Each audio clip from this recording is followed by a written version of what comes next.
Hello everybody, welcome to Crowdfunding Countdown. We're going to take a look at every single board game campaign that is finishing up in the next week. That's what this show is all about on whatever episode we're on. 148? I think it's that. So stick around for some laughs, some rulebook deep dives, and no laughs. I take it back. I don't see anything worth laughing about. This is board gaming and it's serious business.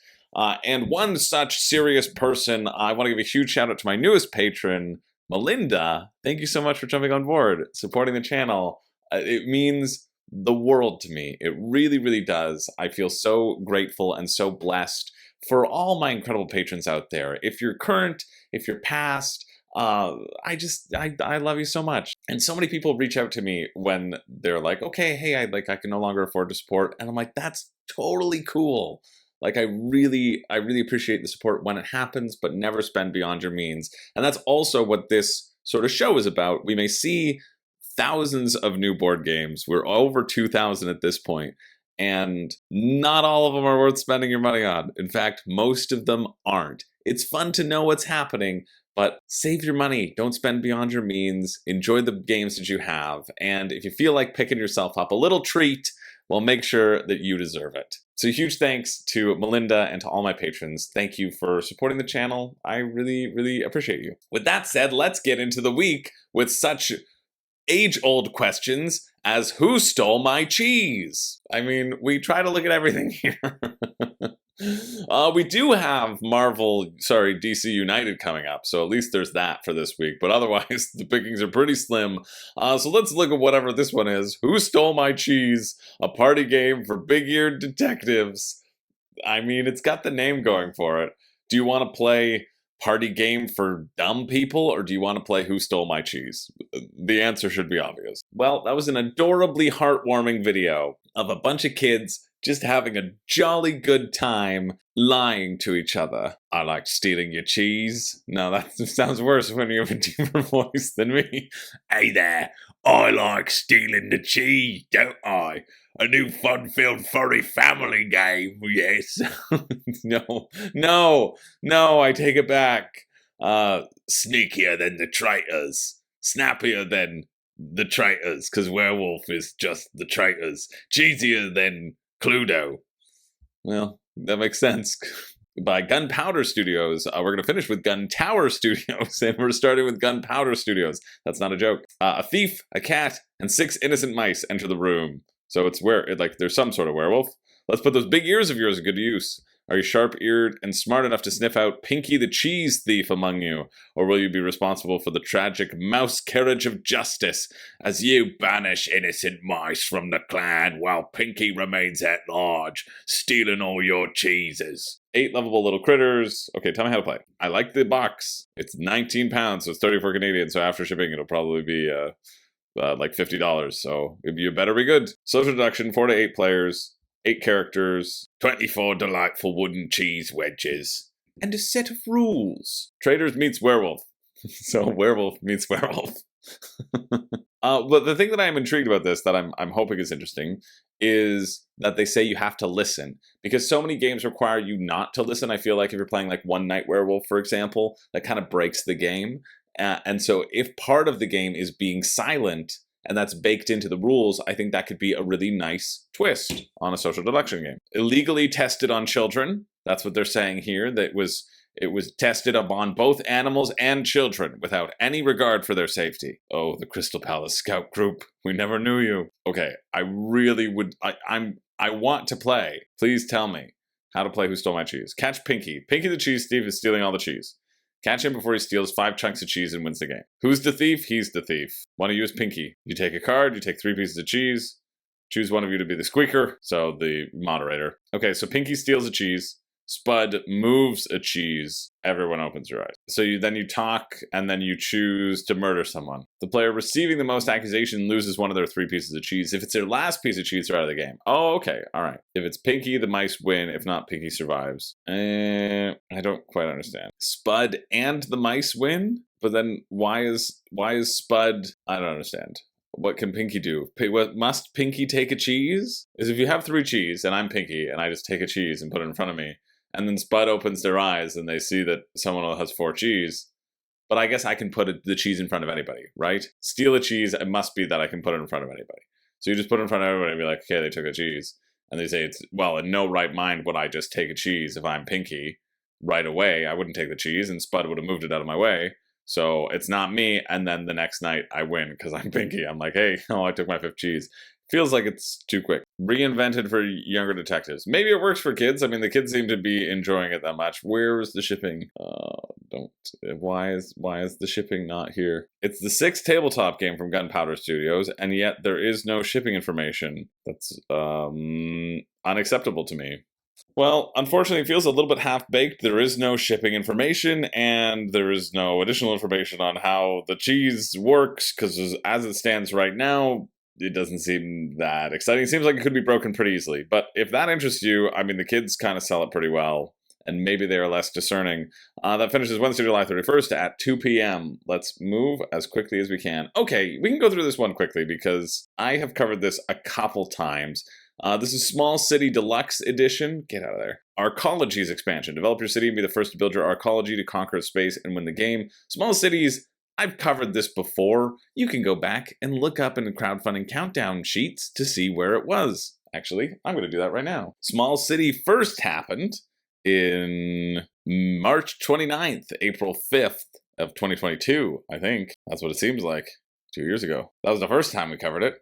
And then the next time was the Small City Deluxe back in episode 105. And have we seen it since then? No, that's just been 2 times. They're basically turning this game into a race game. Oh, this is just the arcology rules. Well, thank you for having them. Because everybody's going to have an arcology tile, and you place it on your player board. And when you flip it, you end the game, essentially. So I remember thinking this looked pretty cool. I just refreshed myself through myself. Thank you, Chris of the past. You are doing... well, you did my work. You did my work. But I also remember the price feeling pretty expensive for a game that calls itself Small City. I like the action selection mechanism in here. You pick an action if you're going first, and then people can choose actions like that were beside that. So you have some push and pull. Essentially, you're laying down tiles and you're trying to get the most people into your city without increasing the population too much. And so the difference in here is this: you want to build an arcology and launch it into space to discover new habitable worlds. So your whole sort of purpose is building this one tile. And he's just like, and you know what? I have another game coming out called Arcologies. So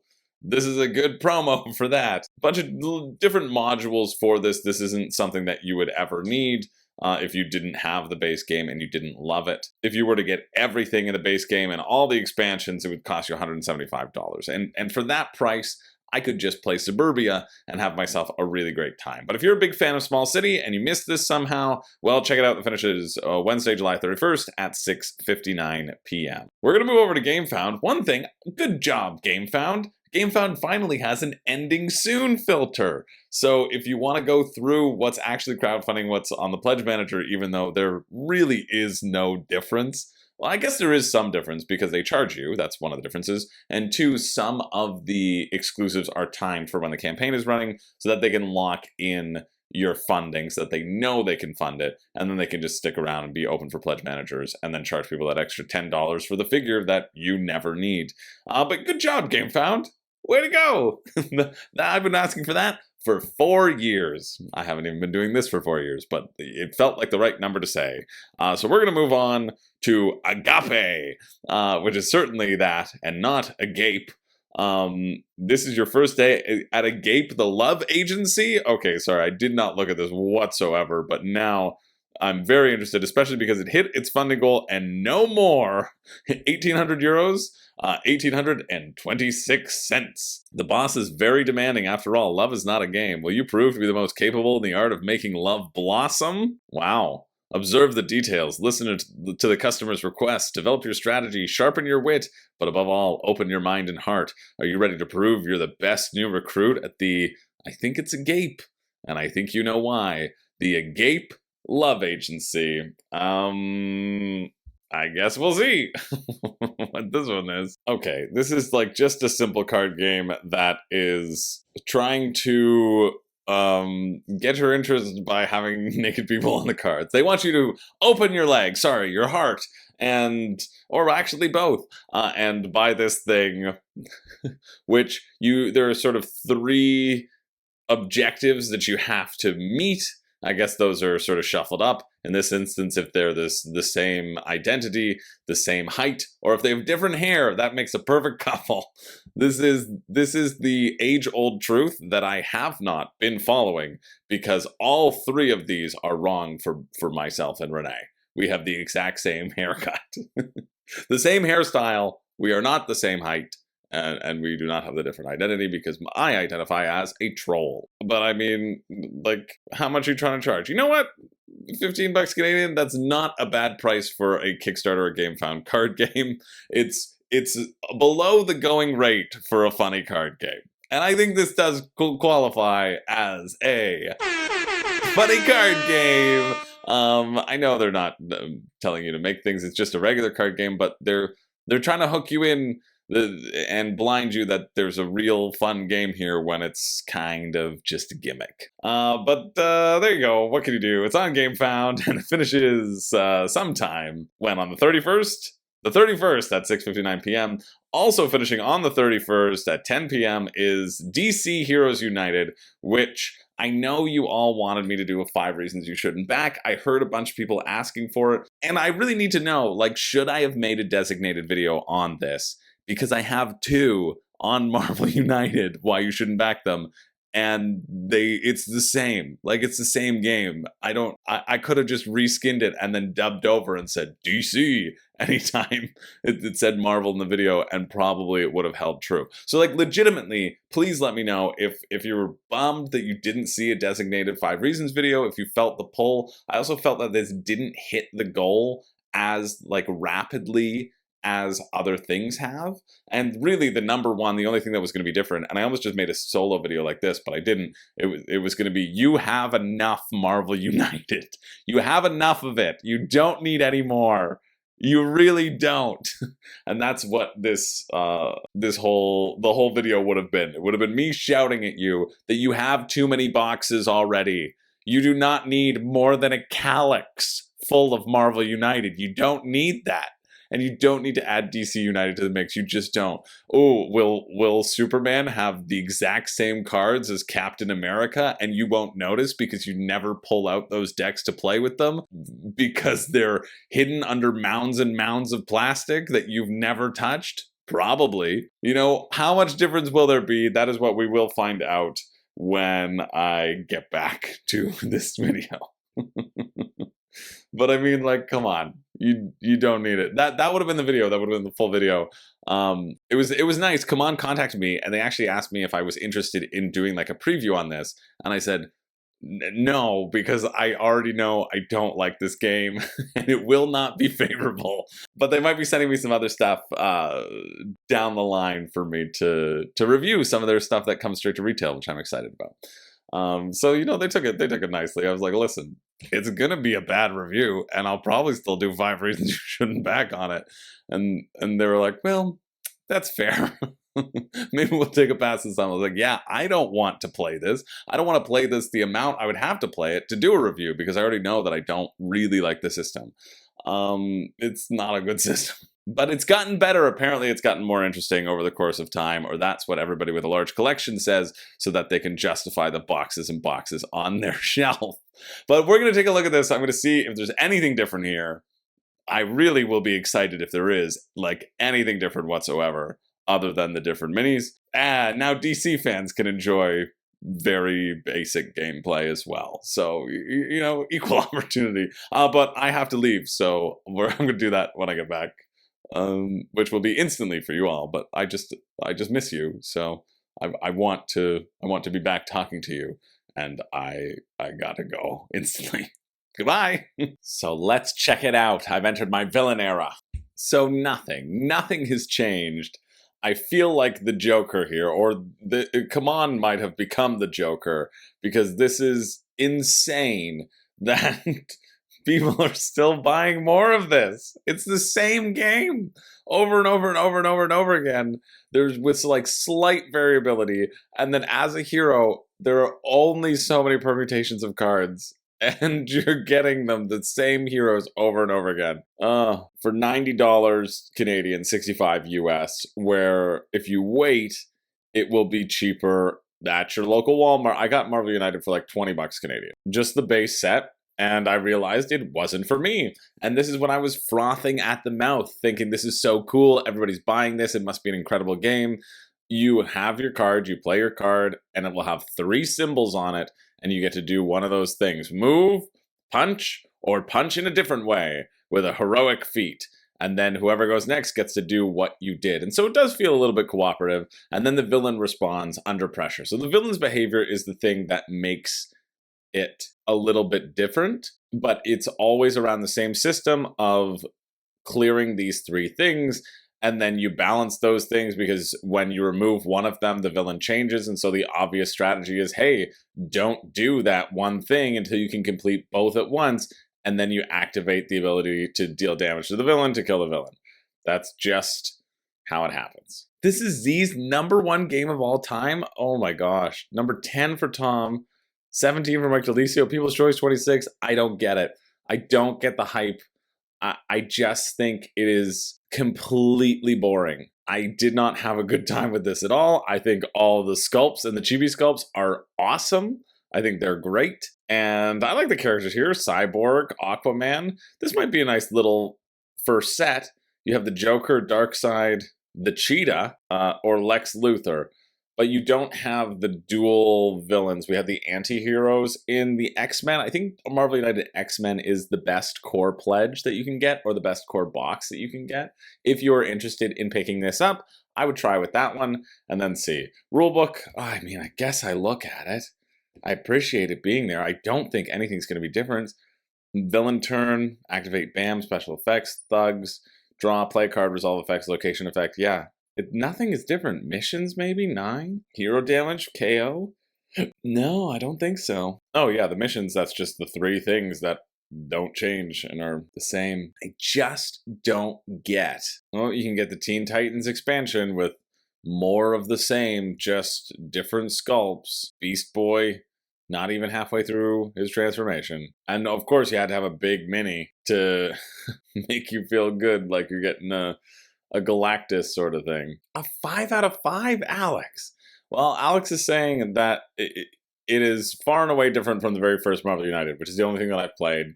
I think people have been saying that, but again, I don't feel like you should spend $85 on this. I mean, you do get 16 additional villains, and who cares about the heroes? I just think you're going to be able to get this for like 30 bucks down the line, and you won't be able to get any of the expansions, so that's fair. It just feels like way too much content at this point, and I don't trust that it's any good. Oh, but hey, what do I know? If you're interested, that finishes on the 31st at 10 p.m. I give it a big wow. That's all I clicked on this one for. Okay, we're gonna move on to this one. Yeah, this isn't a game, but it's Board Game Adjudicant. It's a Playmat storage tubes, 3D printable, themed modular Playmat storage tubes. I think that's pretty cool. 3D printable STL files. These look kind of neat, kind of nice. And I always feel like I see this in so many like board game storage Reddits or whatever, saying how do you store your playmats and what do you store your playmats in? How do you make it look good? The key here is just don't get a playmat and use the cardboard in the box like a heathen, but I understand if you're too bougie for that one. So you can get these multiple stunning themes. I mean, these do look really cool. This idea, early bird all in, 39 bucks, 54 Canadian. I mean, you better have a lot of STL files or a lot of playmats to store, and then you still have to print them. So that seems like a lot of money, whereas I imagine somebody has designed these on Thingiverse for free. Or you can get this commercial license. Lifetime commercial license to sell 3D prints of the STL files. You want to open your own Etsy store, there you go. But I think that's pretty cool. This idea of being able to have an expandable length too. I imagine if you know 3D printing, you can design something similar to this. And I felt like this might interest any of you who have a bunch of playmats and don't know how to design them, especially with this little desk stand or a stand that you can continue to expand upon, which is kind of neat. So if you're interested in that, feel free to check it out. Link, as always, will be down below. That finishes Thursday, August 1st at 10:53 a.m. Next up, we have this Gifts Galore, the festive group gifting board game that has 31 people who have raised $3,700. 90 bucks each, approximately. This feels like it's not real. Although it's 45 for a base game, I guess. Yeah, it doesn't feel like this is a real funding goal whatsoever, but let's look at it because I like holiday games and there's not enough of them. Alright, it's Trivial Pursuit. That's holiday themed. That's it. You roll the dice. You move onto a color. You answer that type of question. Yeah. We're going to move on. Great. Next up, we have Zoo Tycoon, the board game. New Shores. Get the updated second edition together with the big expansion New Shores. This is your zoo in a box with over 460 animal meeples. I thought Zoo Tycoon looked kind of fun back when it was on Kickstarter, so let's see what this second edition is and what the aquatic expansion brings. Wait, sorry, no, the Ark Nova Marine World. No, sorry, the Zoo Tycoon Water World brings. All right, so they claim that this doesn't increase the complexity of Zoo Tycoon, which is probably important because it is rated as a 4.14 on Board Game Geek. It's about 2 to 3 hours to play. So a pretty intense zoo building game. The key here is going to be laying out your zoo and laying out the tiles in terms of habitats that you like. And so they've introduced more habitats into this expansion. Certain animals can only live in certain habitats, and then in each animal will have a supply and demand in terms of buying and selling animals from your zoo, getting rid of those friggin' stinky gorillas, and getting in some prime cheetahs. That's how your zoo is going to stand out on top. Completely axing the bear exhibit and releasing them back into the wild. No, don't do that. That's probably what happened. They'll steal people's families. Oh no, they'll kidnap people's families. So yeah, this is just a new addition. I don't know what they've really changed, but maybe they'll have a little section of the differences, and the key of getting it at Kickstarter is that you can get all of your meeples screen printed if you care about that. I do like all the little meeples though. That sounds pretty fun. And in the expansion you just get more animals, more species, all that sort of stuff. Pumas, jaguars, musk oxen. Oh, musk ox! Finally the musk ox will have their day. Any wombats? No friggin' no wombats, no room and board. That's our slogan. Is that our catchphrase? Is that the catchphrase? Did we find it? No wombats, no room and board. I said it. Snowy owls, cheetahs, platypuses, Atlantic puffins, wolves, eagle rays, walruses. No wombats. No wombats. Wow, it says it's final opportunity to get the Kickstarter exclusive content, so basically the screen printing. The standard edition is 118 Canadian. The expansion still needs the base game. Yikes, so 134 for this expansion, the deluxe version. Or if you're just getting the base version, it's 157 Canadian. Base game and expansion, 267 Canadian. It's like, I understand there's a lot of cool animeeples, but I also understand that Ark Nova exists and people love it. Like, that's the competition that you're fighting against. You're gonna have a bunch of different animals where you also need to leave empty space, which I do think thematically is pretty fun. I think having all the meeples will be a fun time. It will, but I just, like, I don't want to pay this much for this game. Reworked base game rulebook, that's nice. Kind of remember, I mean, I just watched a review of it too, just to refresh my memory before going into this. As you measure your popularity, your conservation, and your education points of your zoo, how dumb is your zoo? It's very popular. It is a really popular zoo that's like got amazing conservation, but nobody knows what they're doing. It's down there. You will learn nothing going into the zoo. In fact, you have to donate part of your brain as you enter. That's the ticket cost, because the monkeys, they love the brains. Caesar does. But yeah, by all reports, this feels like a Zoo Tycoon game. There's a bunch of different things. I really like this idea, this sheet, because you essentially just rotate it, you shift it up and down as you're going throughout the game, and you'll have different supplies demands, and that keeps everything random, and I like that to help with the setup. But in terms of zoo games or conservation games, I would go with Kavango, which was on Kickstarter for less than this, or I would just go with Ark Nova, which is a fun game. And if you go to the World Series of Board Gaming, you get the first ever tournament map for Arc Nova, which is real cool. Designed specifically for it. Shipping $30 to Canada, 21 to US. Makes sense. All in 35. That's honestly, compared to the price, that's not bad. It's kind of what you expect, that $20 to $30 range, which is everything nowadays, unless you wait to get it from your store. If you're interested in that, that finishes Thursday, August 1st at 6:59 p.m. We're going to keep on moving to, oh, I'm excited about this, The Cursed Castle, the solo game of the month. Is it that time already? It certainly seems to be. Take charge of 3 hunters walking the forgotten hallways of the cursed castle in an attempt to purge the ancient evil that dwells within.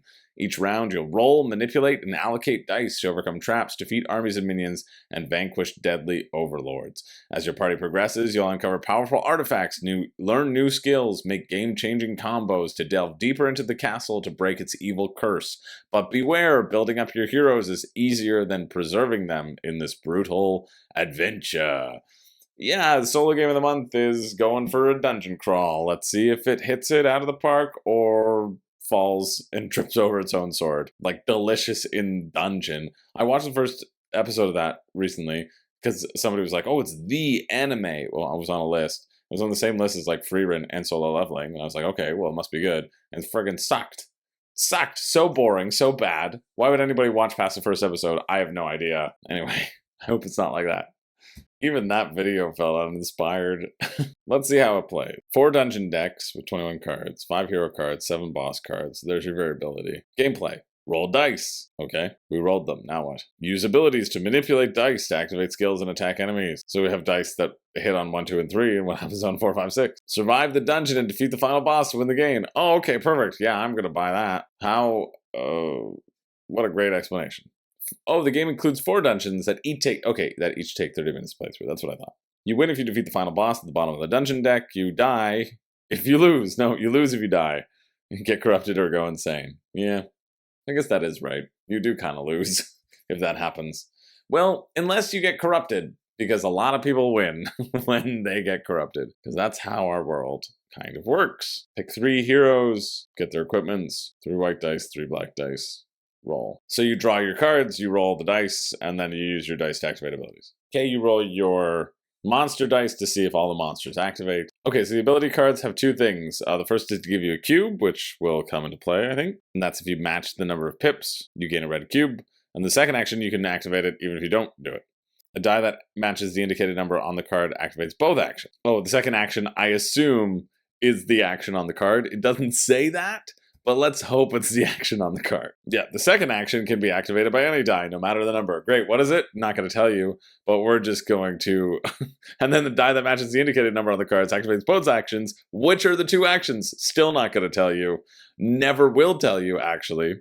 But that's why it's a draft rulebook. Okay, and you use your cubes to activate your equipment. So there you go. That's why you want to match those up.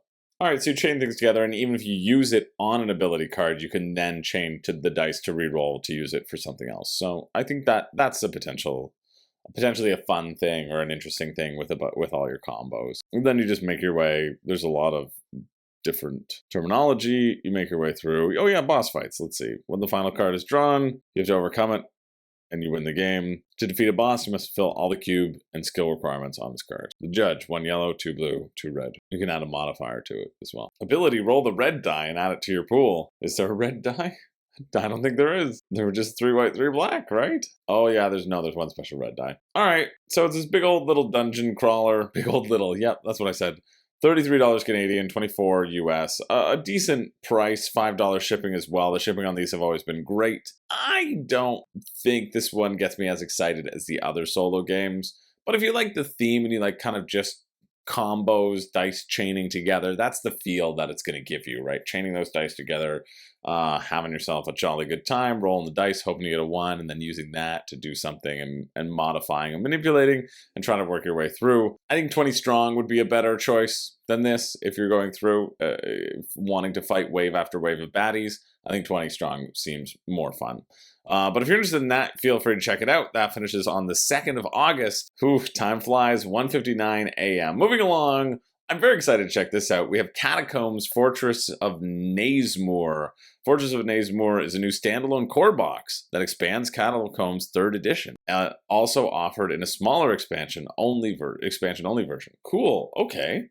Yeah, so this is like a new standard edition, which is, I have Catacombs, I own Catacombs. It was one of the first inserts that I made, actually. I was really proud of making that, because there I did a little indentation and realized about keeping everything flush with the top of the box lid. It felt really great. So I like Catacombs. It's a fun game. I haven't played it in ages, and honestly, I should probably get rid of it, but because I spent so long and I'm so proud of that insert, I don't think I'm going to. But it's a fun little flicking game. Somebody is the overseer, and then there are 4 heroes that need to flick against wave after wave of monsters, and then they can, collect money. Their health gets slowly whittled down, and then they can run into shopkeepers and buy items. It's it's a good old dungeon crawling experience if you like dexterity and that sort of style. But let's see what this new stuff brings. Probably just new enemies, right? I assume. Oh yeah, so they also had a bunch of big box editions because they added in mats, neoprene mats. And this just gives you new monsters and new heroes. Essentially, that's it. And new neoprene playmats. For how much are you for a big box? Just for the expansion is 55, 77 Canadian. Or the big box 79, which is 110 Canadian. You do get a bunch of neoprene mats. There's a new mechanic, crates. I imagine they just block your path. There you go. New characters, assistants. There were assistants before. I'm really happy without having neoprene mats for this. I'm fine with it. I'm fine that the discs blocking the holes in the mats or in the boards aren't super long towers as well, because I like it being a thin box. I do dislike the size of it not fitting on conventional shelves, aka Acalix. That was a little bit annoying to me, but includes 2 double-sided play mats. Well, I had 6 boards in mine. Yeah, Catacombs 3E big box includes 3 double-sided play mats, yeah. Essentially, the play mats, though, they just are different boards with different holes in them. There's not much on the terrain itself or on the playmat that actually you interact with, because you're just flicking over things. So the main things are the obstacles and how that creates the formation of the board. So having more boards honestly doesn't really matter that much for gameplay. And they're double-sided. They're kind of the same. It's just a mirror of what's happened. That's cool. We got a big old chart about what's compatible. Compatible with Fortress, 3E big box, 3E plus, and shows you what's included as well, which is huge.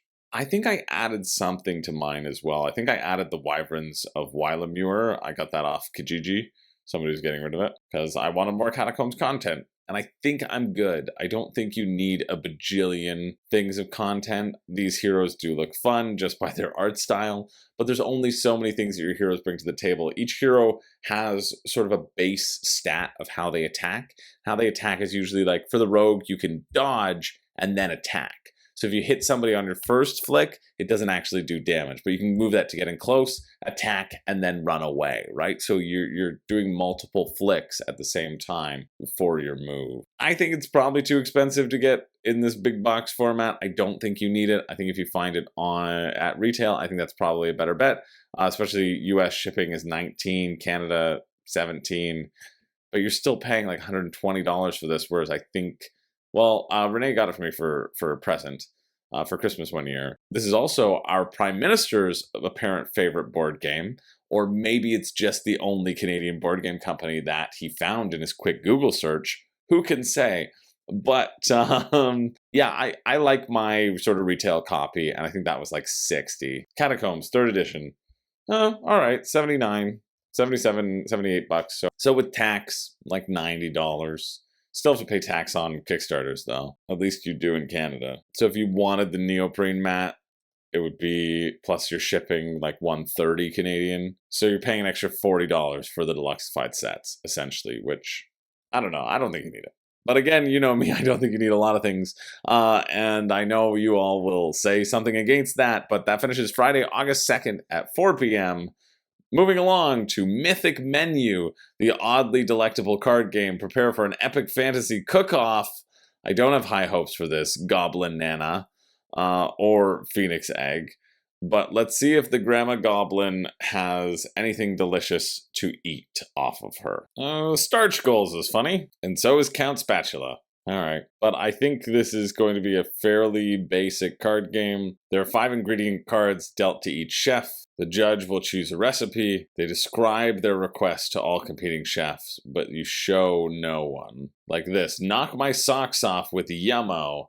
Then I'll need a decent kick of Zazzle and a dash of Wowza. Chefs jot down their predicted flavor strength. You take turns by adding ingredients. So it's kind of like snake oil, if you know that party game, but you're guessing at what the judge wants. And then finally, ingredients can also be consumed to help oneself and hinder opponents. Once each chef has had 2 chances to grab new ingredients and consume, they concoct their dish, and they use the little symbols up top and hope that they hit the judge's flavor strength. And the chef with the highest point total wins the round, gains victory star, and becomes the judge for the next round.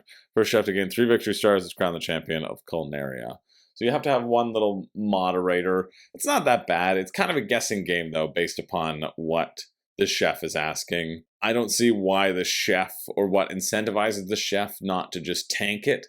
If I need to win the game, if I'm just playing to win, right, if I'm playing Cutthroat, and I would just say, oh, don't give me any yummo, and then people wouldn't get points. Oh no, somebody's got to get points every round. So I guess you just be a good person.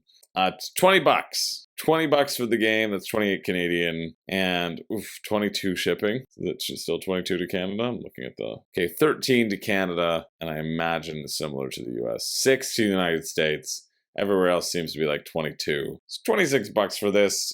I don't know if you like the theme. Check it out. Oh, and then plus you also have to pay your import duties and your taxes, which is good to remember, because I didn't think you had to do that when I was organizing the How to Save a World group buy, and then I had to get people to pay me again, which was annoying for me. Anyway, if you're interested, that finishes August 3rd at 12:59 a.m. Moving right along to Necromansters customizable card game. Battle your opponent by combining the undead into stacks of formidable monsters. Customize your creatures, character, and deck. I imagine it's another big old CCG that is hoping to be Pokemon. But we'll see. We'll see what it is. I think Necromansters would have been a better title. You're going to assemble these mansters. You need to have one of each type in your manster, and then you put something else onto your manster to strengthen your stack. And then they all have different abilities, and you attack each other. You punch each other in the face over and over. And your goal is to inflict damage directly to your opponents. A rather messy undertaking. Raise the dead to wallop your enemies for you. Then you're going to build more and swap them back and forth so you don't take damage. Try this for free on Tabletop Simulator. That means there is a rule book, and it's over here. Nope. Not enough. Not really enough information. Plus, the shipping is bananas to Canada. It's $30, so it's like $65 for this game. Like, go out and buy Dune Imperium, right? Like, that's who you're competing against. You're competing against any other $65 game, and there are so many out there. You haven't even given me enough information as to how I even create these, how I'm even attacking, and how that attacking works. And so why would I ever consider this game whatsoever? No rulebook. They have some how to play videos, but they've told me similar things. I don't know. Maybe I'm just tired, but like, there are so many people who put so much work and effort into presenting their product to you on Kickstarter, and when other people don't step up to the plate, makes me really not interested. So if you're interested in that, let me know why. That finishes Saturday, August 3rd at 2:07 a.m. Anyway, we're going to keep it moving to Jim Henson's Labyrinth The Board Game, the 40th Anniversary Collection. Will Sarah manage to defeat Jareth and his labyrinth? Or will the Goblin King turn little Toby into a goblin babe? You have 13 hours to find out. Relive your favorite movie with the collector's edition of Jim Henson's Labyrinth The Board Game, the new humongous expansion, exclusive miniatures, revised rules, and a unique box to keep your collection. It's raised $253,000 Canadian just on the backs of nostalgia alone. I just don't see how this is gonna be any good. I'm gonna read the rules to see, but I just don't see how this isn't a game that's preying upon your nostalgia and wanting you to love this because you love the board game or the movie Labyrinth or the board game Labyrinth. The core game is only £35 though, 63 Canadian. Or you can get the big shebang filled with stuff you don't need for almost 4 times that. Although the Dark Crystal adventure game, maybe, now you're speaking my language. Okay, I'm sorry. How is the Dark Crystal a side note here? You know, the Dark Crystal is way better than Labyrinth. I don't care who you are out there. I will fight you. I will tie you to the train tracks like the vaudevillian villain that I am if you think that Labyrinth is better than Dark Crystal. Labyrinth couldn't even finish it. Horrible. Dark Crystal? Please, Gelfling. We want peace. We want peace in this land, and peace will only come if you accept that the Dark Crystal is better. And you can get some Goblin expansions and the Fieries expansion. Okay, tell me how to play. Revised rulebook. Great. I'd love to read those revisions. No. No rulebook. That makes sense when your shipping is, 18 pounds, 20 pounds? So it's like almost double. It's not almost double, but it's, 50%, over 50% more.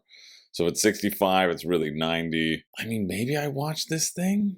I'll watch a little bit. Yep, that's enough. That's all I need to see. That it's essentially just rolling stat checks over and over and over and over and over and over and over again with different dice. Ooh, about as fun as the movie.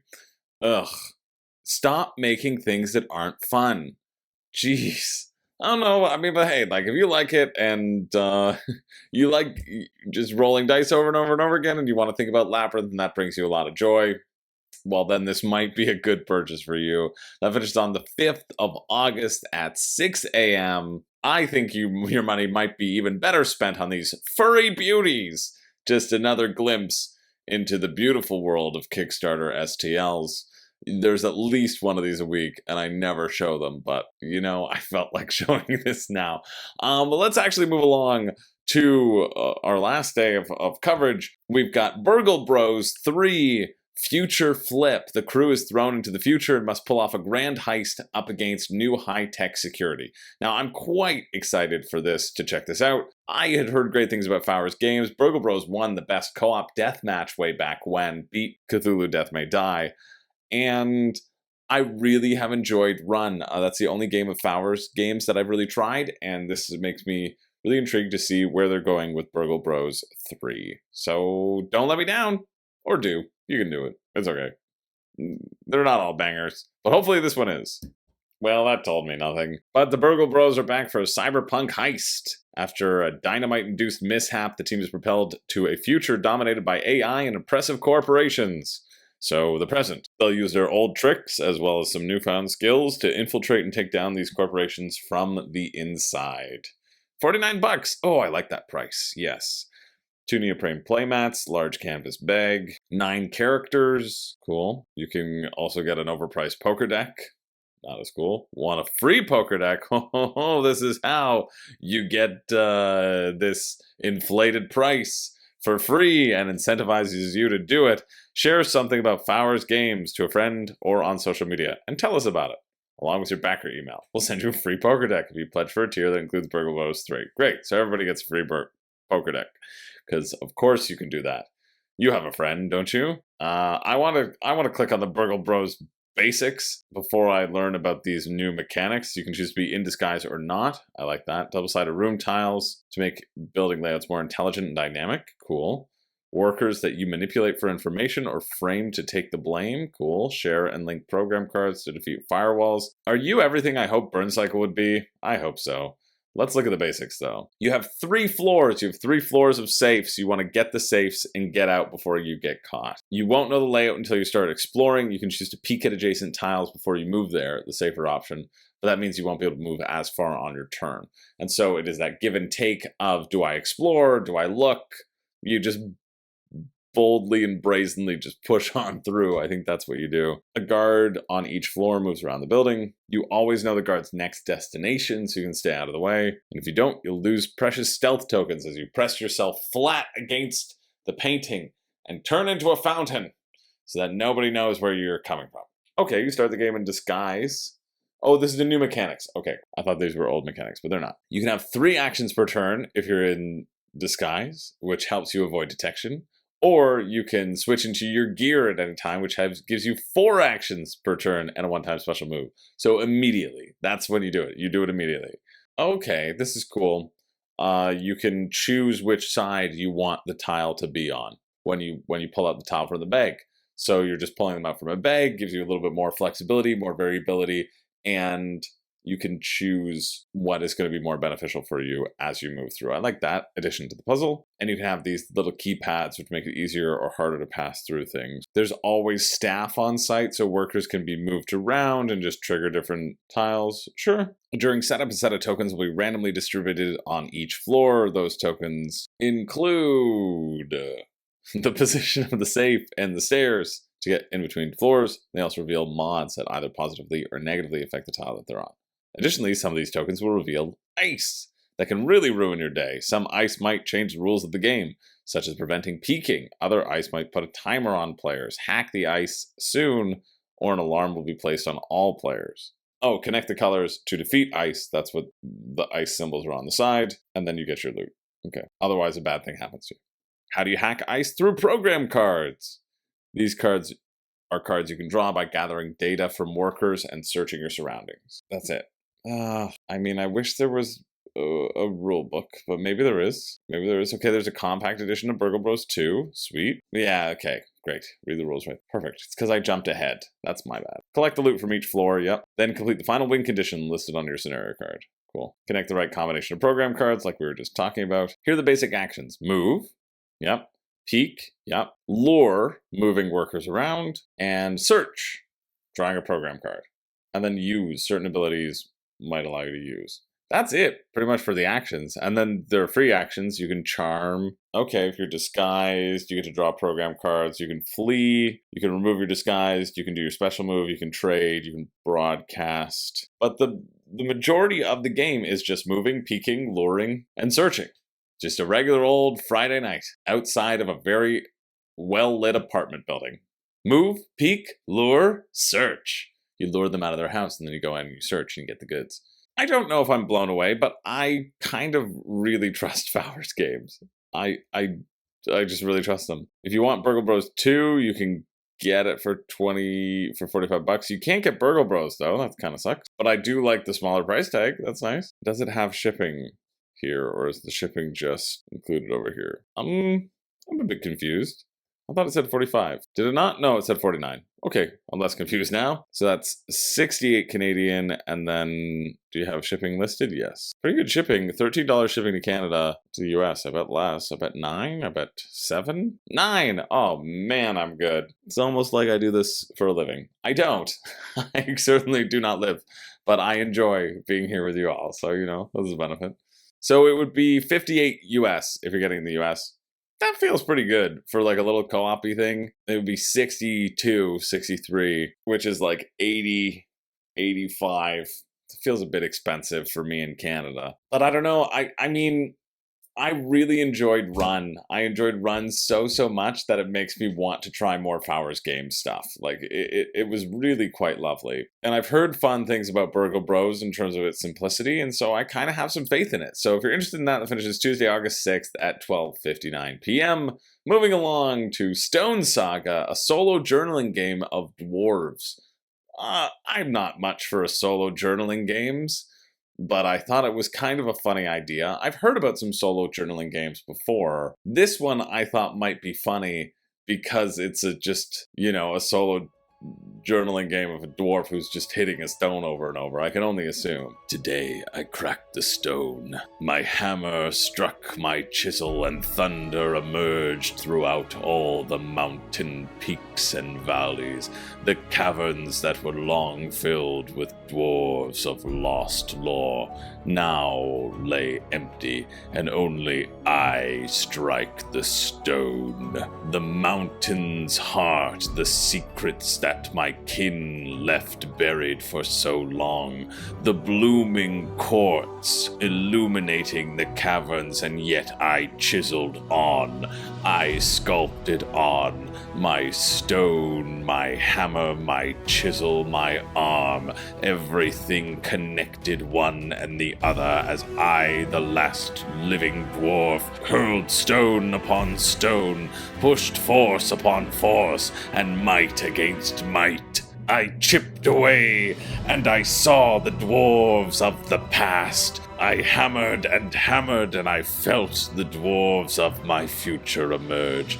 A future I perhaps would never see, if only I could unearth the other dwarves from the stone, because that's also how dwarves are created in this journaling land of ours, because I have to find a way to have a future, and I can't really procreate with a stone. That was 10 long years. But still I chip away at stone, breaking rock in utter darkness with only the glow of the rubies and the magma pouring from the mountain's inner sanctum to illuminate my work. Beads of sweat drip off my brow and infuse the rock with my own essence. For I am a dwarf, and this is my stone saga. That's all I have to say about that. Let's move on to our last one of the week.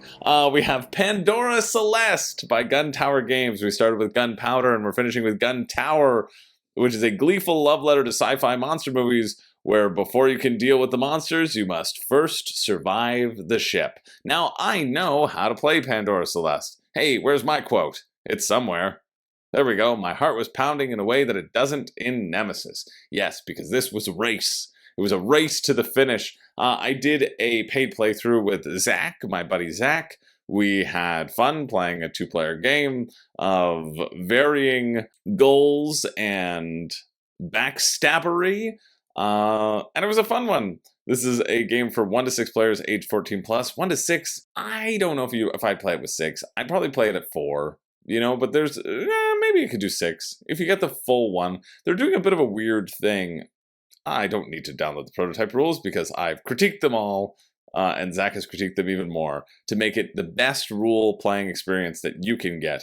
Essentially, you can go watch the playthrough. You can also watch our final thoughts on the matter. We talk a lot about the comparisons to Nemesis because thematically it is similar to Nemesis because it is inspired by the movies and the types of lore and stories that Nemesis is also inspired. But essentially on your turn, you play an action card, and the action card will have a bunch of symbols. In the corner, you can see there might be 2 different symbols, and you can choose. In this one, you could creep into an area, which means move silently. You can move away from aliens, and then you can pick up things in the room. You can pick up special items, weapons, add cards to your deck, and if you're too loud, the nasties might attack you on their turn or not. You also have a number of these different emergency protocols that you have to be completing while fighting the aliens. So it's not enough to just fight the aliens. You have to complete the emergency protocols, because if you don't complete those in time, the ship will just airlock you out and kill you all. So you got to deal with the ship and then also deal with the nasties that are appearing on the board while also pursuing your own objective. Right? Zach, Ruined Board. How is this doing, by the way? I think it hit its funding goal and then it kind of stuttered. Oh, no. Well, I mean, I guess it did. I think it was at like £25,000 for a while. But that's nice. It's raised a little bit over its goal. Great. That makes me so happy.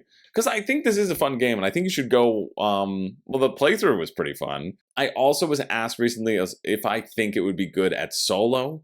I'm not really a solo gamer, and the thing that I really enjoyed about this game was the interactions with Zach.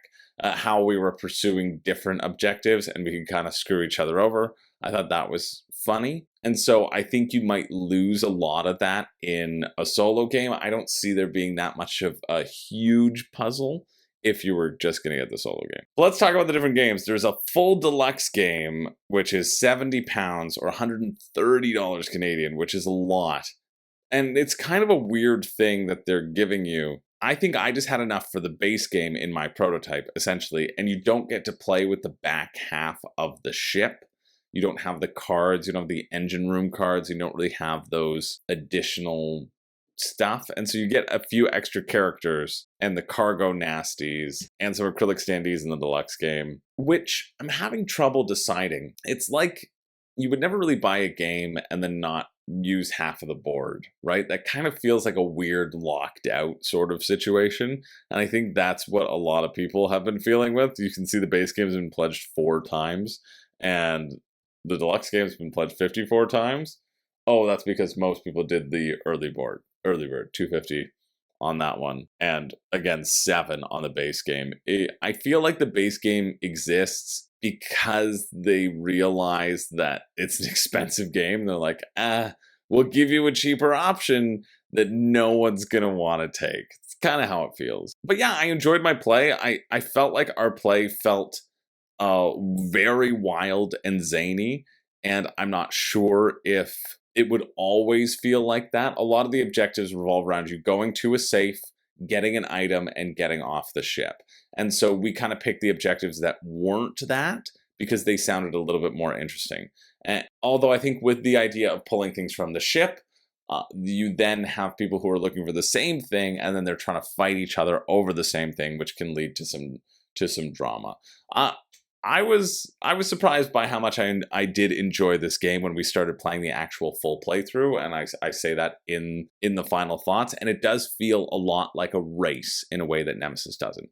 But hey, watch the playthrough. It's a fun playthrough. I had a great time with Zach, and you can watch the final thoughts as well. And I've inputted in those final thoughts and the playthrough any notes from the designer as well. He watched it. He watched both through and was like, hey, I want to respond to some of your comments and say like, hey, I'm working on this. I'm doing this. So it's nice to have a designer and developer who's really passionate about the game and who's very responsive and just wants to make the game the best it can possibly be. He's very, very receptive to any criticism we gave. And I feel like a lot of those issues that I felt were going to be addressed, were addressed. So that was very exciting to me. Oh, new shipping estimates added. Cool. To the US, $22. That's pretty good. Canada, $32. Yeah, it'll be a big box. I understand. And it's got to be a big box because it houses the dual layer vent system, which is kind of cool. And I think makes a difference in the gameplay as well. It doesn't feel extraneous, which a deluxification that doesn't feel extraneous should, when I'm saying it, that should tell you that it's kind of needed. But 127 Canadian plus 32, that's like 150 for the full game, or even 100 for the base game. That's tough. Luckily, it is going up against Nemesis in terms of price point, so people may not feel as sticker shocked by that. Still feels very expensive for me, right? Like you got to really, really love it and really buy into the theme and that idea of the race. Watch the playthrough. I think it does capture the spirit of the game and the potential there if you have people who like to mess with each other like Zach and I do. Yeah, so I've thought a lot about this game since doing it and editing the playthrough and final thoughts and reviewing that aspect of it. I think if you are interested in it, you should go for the deluxe over the base. You should just give yourself the full game, you know? Just give yourself the full game. But, I mean, I only used the base in the playthrough, so that would be sort of the experience you'd be getting. I like the potential ability to expand, and you never know, if you're not playing with more people, it's nice to kind of cram yourselves together, right? So that also actually might be something to consider, is how many people are you playing with? Do you want that space to be spread out, or do you want to be interacting with each other? Because I like that additional interaction, and I like the nasties kind of closing all in on. Yeah, fun little game. Again, $150 is a lot. I don't know if I would pay that, but I never feel like paying that amount. If you are interested, though, that will finish on next Tuesday, August 6th at 7:59 p.m. That's it. That is it for the week. Now, every week I do a pick for me and a pick for you. The pick for me being the thing that I'm the most interested in, and the pick for you being the thing that I think, you know, if you get it, you will be the least disappointed by. And I don't even know if that's going to happen this week, but we're going to start with a little grunt down, the crowdfunding grunt down, as I refresh myself on my opinions of these things. Starting with this, who stole my cheese? Meh, too expensive. No, yeah, no, yeah, no, absolutely not. Yeah, and good. I mean, hey, Pandora Celeste is probably the pick for me, I guess. I'm debating between that and Catacombs, but you can get Catacombs at retail, and I think that is fine. Pandora Celeste, I had a good time, but again, please keep in mind that I did do a paid playthrough, so they did give me money, and my opinion has been completely bought, and you can't trust me whatsoever. Yeah, I had a good time. I think my preferences would lean still towards Nemesis. I mean, it's tough. Nemesis is in my top 20 games of all time. I love the storytelling that happens there. There is a nice storytelling that happens here, but I like the art. I like the darkness of Nemesis a little bit more. But it was a fun, zany romp. If I had it, would I reach for it before I reach for Nemesis, or would I reach for it a comparable amount? I don't know, to be honest. But I still think it's the best of the bunch this week. And probably pick for you is going to be Burgle Bros, just based upon how much I enjoyed Run from Fowers Games. I'm not entirely convinced, but I like that idea of trading in your action points. Although with the charm mechanic, it looks like if you're disguised, you can then eke out an additional action, and so you're always trying to charm these workers that are around there. And if you do, you essentially just earn yourself an action as well in that disguise. So I don't know how meaningful that swap will feel, because it's kind of baked in that you're going to get that extra action anyway. But I still think, oh yeah, I was trying to get a clip of anything other than this silly video that they made. But I can't. Let's move down here. That's a better image. But yeah, if I had to pick, it's kind of a pick for you. Play the games you got on your shelf. Don't spend money unless you're actively excited, like really, really excited. Don't just spend money to be like, I haven't bought anything. I need a dopamine hit. No, don't do that. Spend money because you're like, wow, this thing is amazing. This thing's going to fulfill all of my board gaming desires. And this thing is going to make me finally give up Spicify as the only thing that I derive pleasure from. I know. Fabio's rolling in his orgy grave. It's a grave that you put yourself in with multiple people, and you don't come out until you're all dehydrated. But yeah, make sure you're purchasing responsibly. Make sure you're purchasing things that you love, that you're excited for, and that are going to bring you mountains and mountains of joy. Just like you all bring me. I love you bunches. Kiss, kiss. Thanks so much for watching. My name is Chris George. I don't know a catchphrase, but I do have to get this caterpillar off of my friggin' face. Let me know what you're excited about, and I'll see you later.